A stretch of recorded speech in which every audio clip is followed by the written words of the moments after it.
और बेटी के कहल जाला भले के, पर बेटा बेटी में फर्क बरियार बा।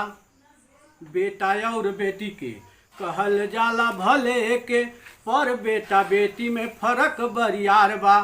अब बेटी का कदम ना सहात बाटे तनिको सा, अब बेटा बद जूझ जात पूरा परिवार बा। तो हे जा जरल बेटी हो जा मरल बेटी, बेटी बलि बेदी पर चढ़त बार बार बा। अब बेटी का स्वच्छंदता बेहयपन कहात बाटे।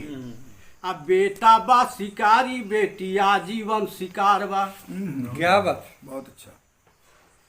तो बेटा बेटी एक ही जो रही तन तो खाली काहे, बेटिए से ना की कट जाला परिवार क। अब बेटा क नलायकी जवानी क कहाला दोष, अब भुक्त भोगी बेटी भागी बनेली धिक्कार क। वाह, दोनों में बहुत फर्क हो रहा है। जी जी बिल्कुल। तो बेटी का कसूर बस एतने बा बेटी हऊ, बेटी का कसूर बस एतने बा बेटी हऊ। प्रकृति का प्रतीक रूप सृष्टि चक्राधार क। आ लइका लोग में ताऊ चाचा बाबू भाई खोजे लेऊ, पर अफसोस रूप मिले व्यभिचार क। वाह वाह, क्या बात है, क्या बात है, बहुत बढ़िया।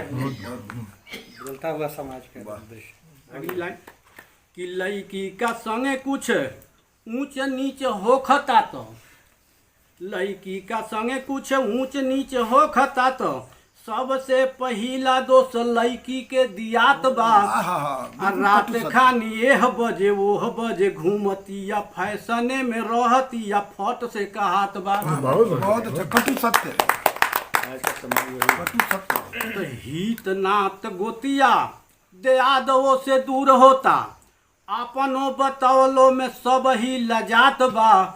आ ओइजा से बची के आ जाओ भले घरे बेटी, आ घर में घुसे से पहले लाजे मरी जात बा। वाह वाह, क्या बात है, वाह। अब अंतिम में कर चला था कि लड़की का इज्जत का ढेर ना ख्याल बाटे।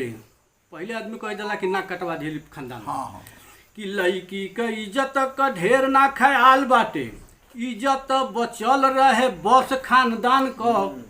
अब बेटा क कुकर्म ना घटावे शान के, हुए क पहरा लगावल जाला बेटी का उड़ान पर। बहुत बढ़िया।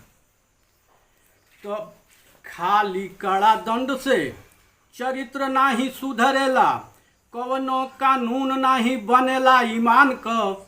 आ दुराचार अनाचार कदाचार बढ़ी जाला, नैतिक पतन जब होला इंसान का, नैतिक पतन जब होला इंसान का। बहुत बहुत धन्यवाद।